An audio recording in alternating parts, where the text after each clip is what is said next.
Hi, I'm here to do some cartooning, and I was going to start with some lettering. A previous little clip that we made did have some lettering. My name is Rick Altergott, by the way.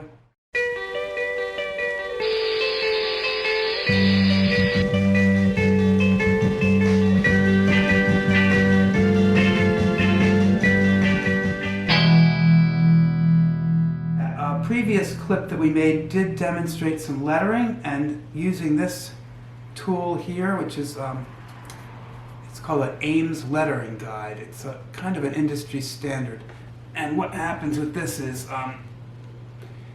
it's a wheel, and you use this as a guide and lock it against a straight edge or whatnot, and then you spin this wheel to create the space between your letters. So basically what it does, it just lays down some parallel lines that you use to guide as you letter. So I'm going to do it, and I'll talk as I do it to hopefully get a better idea of how it works. I'm going to use this as my straight edge, and taking a sharp pencil. These mechanical pencils are great for this. I've set my guide for a standard spacing that I use, so I'm going to just quickly draw a couple of lines. If you look at the tool, might not see in the video, but there are these little jumps, little curves that you start. You start one, and then there's a little jump to the next one. Whoops. That represents the height of a lettering line, and then the next one is a little line between that. Then there's another jump here that is the next line. So I think for the sake of the demo, I'm going to increase the height too. I'll make these bigger. Once you get the hang of it, it becomes second nature. And you can make, without having to readjust your ruler, you can make a couple lines. You can jump to another spot here. So right here, I've got 1, 2, 3, 4 lines. And so I'm done with this for the time being. Say you wanted to do a dialogue balloon. I'm going to comp out the lettering with the same exact pencil. And my lettering is usually all caps for cartooning. You could do it any way you want. I like to use the one that has a chiseled point on it because it helps you. It digs into the paper a little bit and makes it easier to do a straight or crossed line, but some people will use a rapidograph. So I dip my pen into the inkwell. Got a pretty good, this inkwell is almost done, but I get enough. Do a couple test strokes off to the side. And here is what we're going to write. I'll probably change this a little bit too, but I'd make a couple of basic strokes, and with the basic strokes the whole alphabet can be done. One is a down stroke, one is a cross stroke. Circles, I do a curve and then meet the curve and draw the second half. Other characters are a little tougher. S just takes practice. A P would be a combination of the down stroke and one of the halves of the O. Some characters are tough, like Z, a little tricky. It takes practice. E is the most common letter in the alphabet, so you'll be doing a lot of those. It's just a downstroke and then 3. You pull the strokes towards you. And you can get a fairly nice character there. So I'm going to start with this little block of type that I comped in here.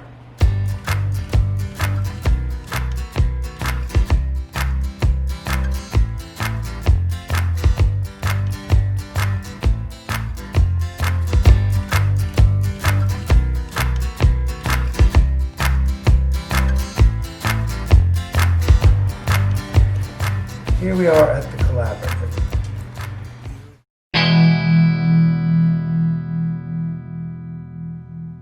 So I'm continuing with this drawing that I started a little demo of a little while ago, and I created this image specifically to show a couple of the things that a typical comic panel might contain. It's got two characters, foreground, background. It's got some dialogue. And I've been inking the figures. The figure in the foreground has been done with the brush. I was going to do the background figure more with a dip pen, which is this pen right here. And I hope it works because I just broke my old one and inserted this new tip. This is a Hunt 101, which is a kind of a broad pen tip that I like to use. So we're going to try it. If it doesn't work, we'll also can go back to the brush, which some of this will be done in anyway, and I'll do a little refresher as I go along. One thing I noticed that I wanted to do first is I wanted to draw a couple of, the picture has a couple of planets. I'd already drawn the space helmets using this compass with a ruling pen attachment on the end. That's how I usually draw circles. And I already have done in the video the borders with the ruling pen. I guess I should also say that this is very old school techniques. I like to use the old equipment. I know a lot of great online, there's a lot of new digital equipment that you could get some of these same effects with. But I like to draw the tactile and the creating a piece of original art is part of my process, and I also will also say it's nice to have a piece of original art that you can sell or have or gift, or whatever you want to do, as opposed to not having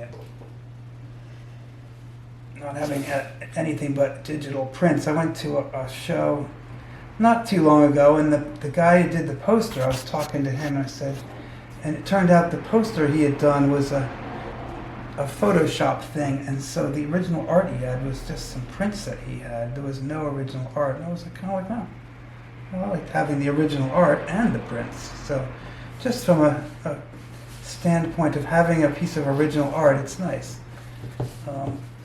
As an artist, you can work digitally and that's fine, but I still think there's a lot to be said for the physical artwork. You know what? I think I had another, in this picture, a gigantic, the way I designed it. Maybe we'll get rid of this one, and I'm turning this wheel to make a bigger circle. And eventually I will put black ink surrounding these big spaces. But I think originally I had this gigantic circle here that was, it's even bigger than this. Kind of a silly idea, but even bigger. Yeah, I think I had the idea of this gigantic moon in the background here. We'll just do it like this. Sometimes you have to get your edge again. You have to dig into the paper and pull a little bit. And if you want a thicker line, you turn this little wheel. So I don't know how available these types of attachments are. I've been using this one. My dad gave this to me years and years ago. It's his Naval Academy drafting kit. So I inherited it, been using it probably more than he ever did, but and in a different way than he did. Anyway, digress. I've got these lines. The ink stays wet for a while, so be careful.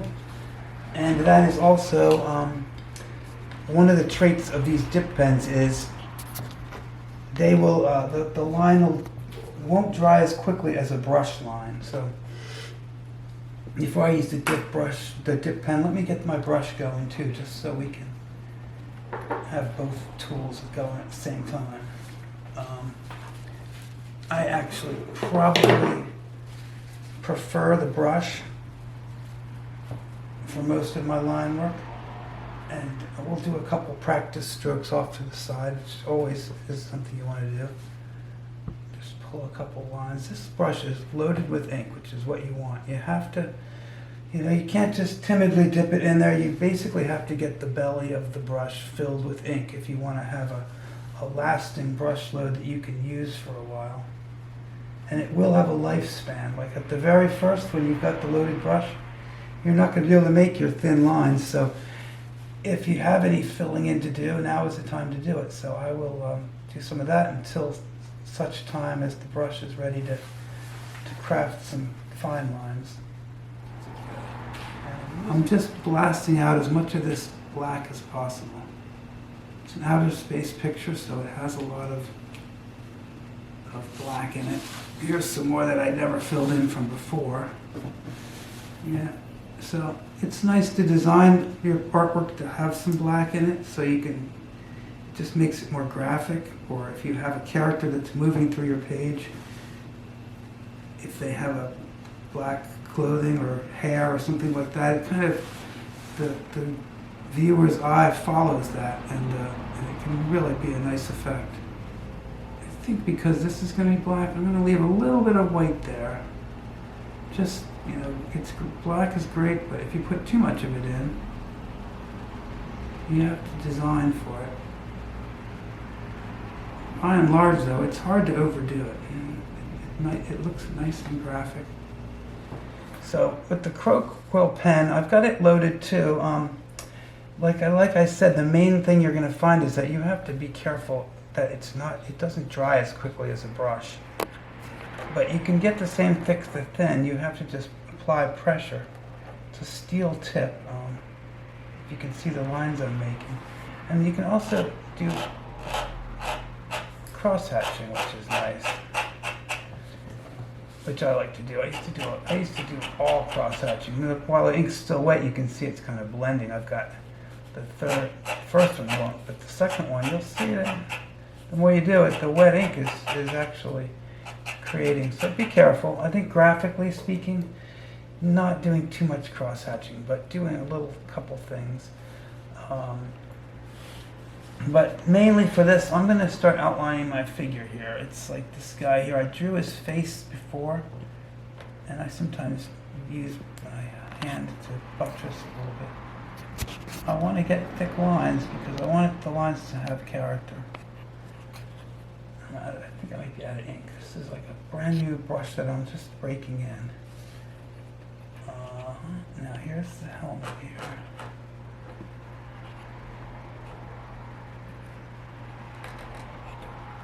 I turn the page a lot when I'm doing this too, which makes it even more essential that you really know what's going on with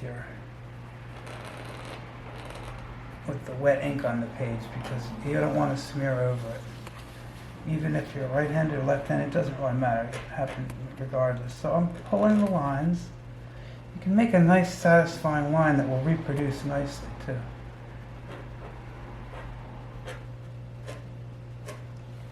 Keep the pen moving as fast when I'm drawing these other little lines, because if you draw slow, you get a straighter line, but if you draw fast, you can draw circles too. You can kind of scribble, but you have to have a point.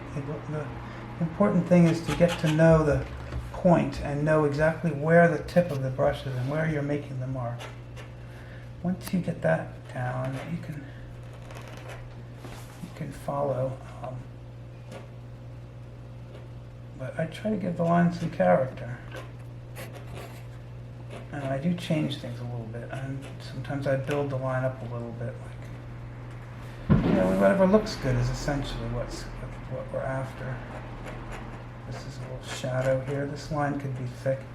Sometimes I think in this kind of cartooning, you almost can't go too thick. You can go too thin. I would be more wary of that than because thick lines will reproduce. They look more confident. They don't have that quality of quavery quality to them. They look good. Now my idea for back here with this other boot was a pure silhouette, so kind of showing the distancing. So I probably will take the brush to fill this in. But over here where there's some light, trying to show maybe that his foot is dug into this soft soil, kind of like with the girl character here. So let's push this in, and remember sometimes that the line you don't draw is sometimes just as important. Now, as I said, this is going to be a silhouette, so I'll figure out where it transitions into a pure silhouette. This is an area where I could maybe do some of my parallel lines, the cross-hatching as we go. So below the cross-hatching is going to be the pure silhouette. Then I've got a line here. Oops. Make that. And there's a sort of an indication, I don't know if you can see it or not, of a little mountain range here. That this, that whatever this terrain the characters are on, where they've planted their flag, it's even over here. It kind of is in the background. So I'm just drawing it in as an outline right now. I think this planet over here is actually being interrupted by it. That's what whiteout's for. All right, so I'm going to do the hand. I think I might have left this to the last one.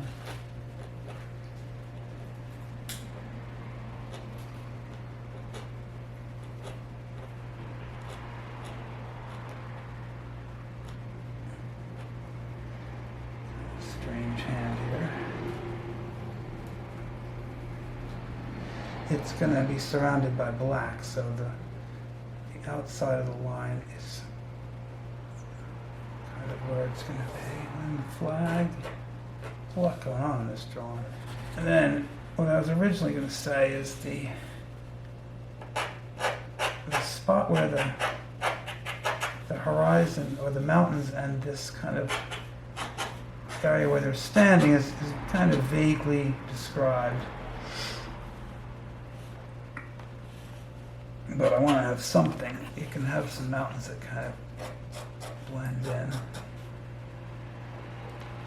It's not one of the key parts of the drawing, so it's not that important. I think I'll probably come back in with a brush for these too when I finish this. This is the flag. The girl's in the foreground, so I think I'll make her shadow go right off the edge of the page to sell the idea that she is pretty far forward of this guy. There's also other little doodads that you can see. These look like afterthoughts. You should probably draw them better. If you're going to put them in there, commit. You have to commit.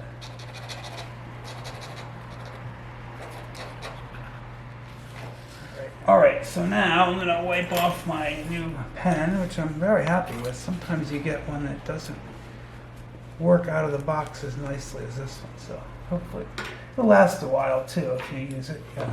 Clean it afterwards. The brush, same deal. It will last a good long time. Okay, I've got it loaded with ink again. I'm going to try to continue this.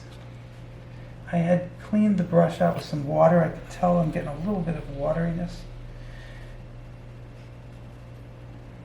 which isn't bad. You just have to be aware of it because it could affect. With the brush, it's got a nice point, and once you figure out where the point is, you can kind of instinctively know and really know exactly what to do with the brush. So my plan was to make this a silhouette, so I'll start with that. This far foot is a silhouette, and I'm probably going to make these more like that too. The shadows aren't very well worked out here. I'll fill in the rest of these areas so we can see what needs to happen.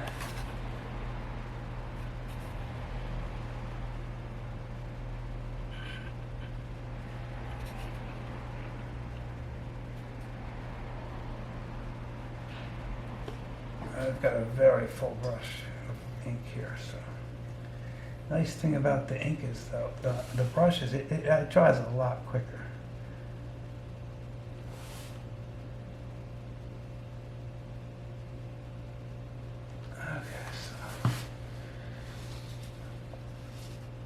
These are all areas that are going to be black too. Like I said, this hand is an outline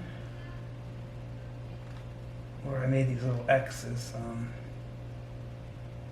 If you're an inker who's inking someone else's pencil, sometimes the penciler will put a little X in the area that he is indicating will be black. So you'll see the pencil art will have little X's in certain areas to indicate that you as the inker are filling that in. I usually ink my own stuff, although I did have the honor of inking some comic books by the comic artist Steve Ditko, which was really fun. But that was a long time ago, so I got to see his original pencils, which were really neat. And then he trusted me to ink his stuff, and you know, I did the best job I could at the time, but I probably would have handled things differently if I was inking it now.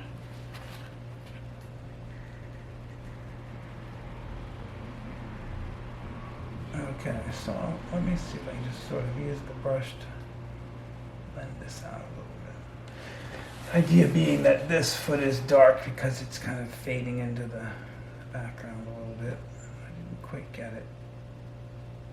The feathering is, I think I mentioned in the other video, the feathering is, it's the line art kind of shorthand of doing a tone like you would. Like if you're doing a continuous tone painting, you don't have to worry about it. You can just blend the materials. But with line art, you use the varying thickness lines to kind of create that transition. Now here is where I started to make this transition. With this black, I'd like to put some more black in here, but leave a little, since it's a rounded object, you kind of have a darkness, and you have the, I guess they call it the penumbra, or whatever, where the shadow is. You can kind of indicate that there's a little shadow here too. So, I didn't quite get that right. And then this leg being forward, let me give it a little bit of, probably too much there, overkill. And then sort of do the same thing here. The shadow is casting onto the other leg. And then I'm going to transition here, leave a little bit of, just a little weight there. Does that work? Not really. I think I'm going to do this. Clean it up a little bit. Anyway, we're almost done, so sometimes you can make the certain things with the mountains come a little closer if you want. This does look like it could use some black, so I'm just going to pull a sharp line along here.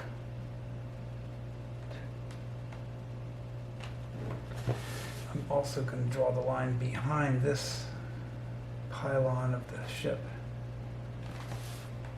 And this should have a shadow too. If this is casting a shadow, then this should also. Unfortunately, I designed it to be right where this entrance is, so I'm just going to kind of put a little bit there.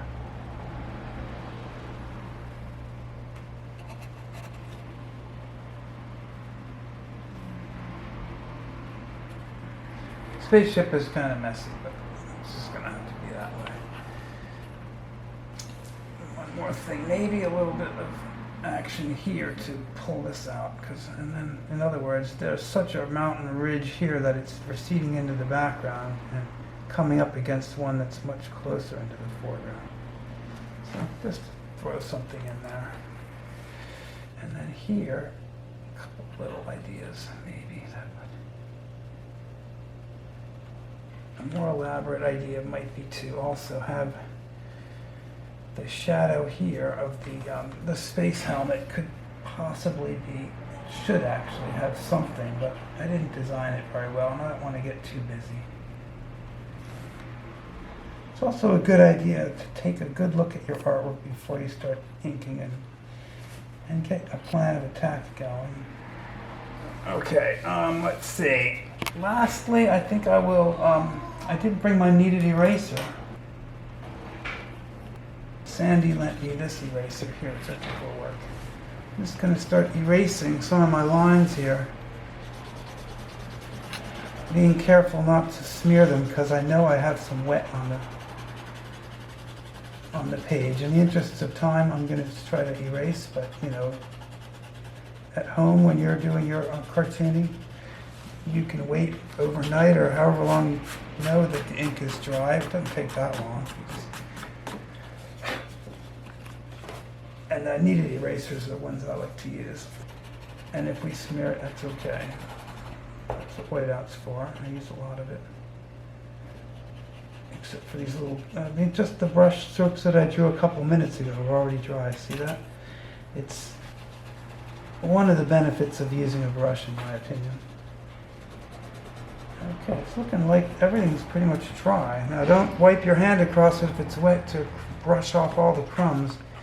And just take it from my experience. That can happen. Don't want to do it. And I will also, one more thing, we'll just get out the white out so I can show you how that works. Now I've got this white here. I've complained about this stuff before because it's like the consistency of Elmer's glue, but Pro White. And if there's any other white out there that anybody is using, let me know, because I'm not crazy about this stuff. This stuff is, it's like white paint basically. It doesn't have the consistency or the flow of the ink, and it's correction fluid basically. See what I do over here. And yeah, my main problem with it is it's not as opaque as I wish it was. It doesn't have the hiding power to go over black. But let's add a couple stars. You know, things like that you'd expect to see in the sky and the space picture. Outright mistakes, let's fix those, like something here. And here. And you'll notice I'm trying to avoid the area where it's painted. This stuff does dry pretty quickly. Up here, maybe a couple more stars. Right? I usually draw them in a little cluster. That's almost too generic. This is loaded too. Let's kind of pull some of the white out off the brush. This is the area that I thought definitely needs to be fixed. It's nice to have it as a shadow, but why not just put a little trap line in there? And maybe this too. The face, anything there? This is kind of nasty, but I'm not going to fix it right now.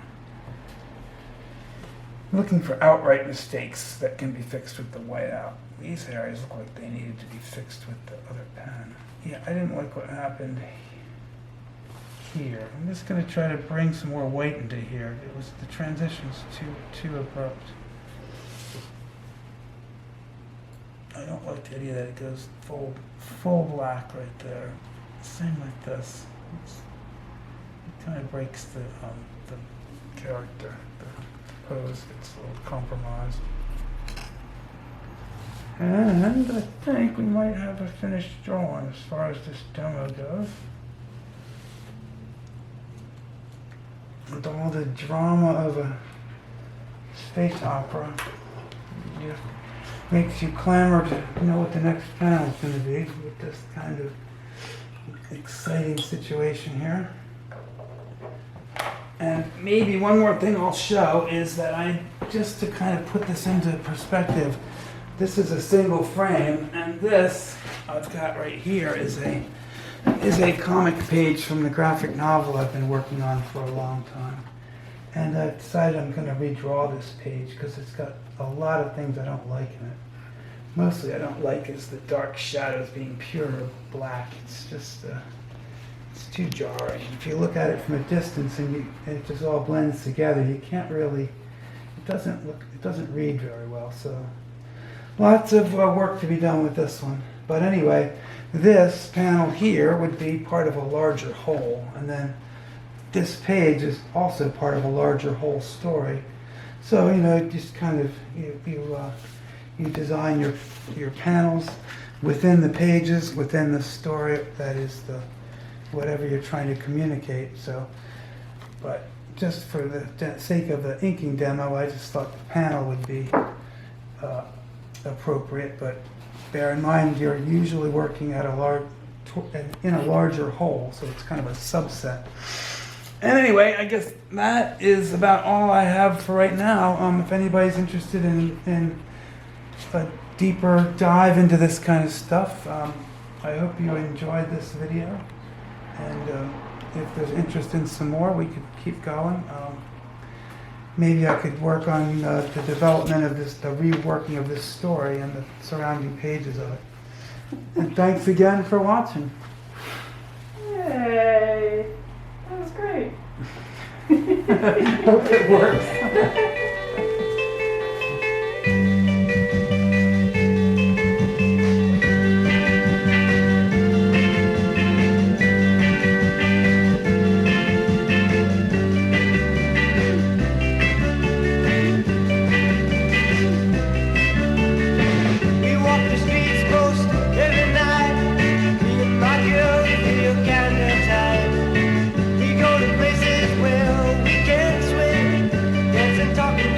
Anything up and on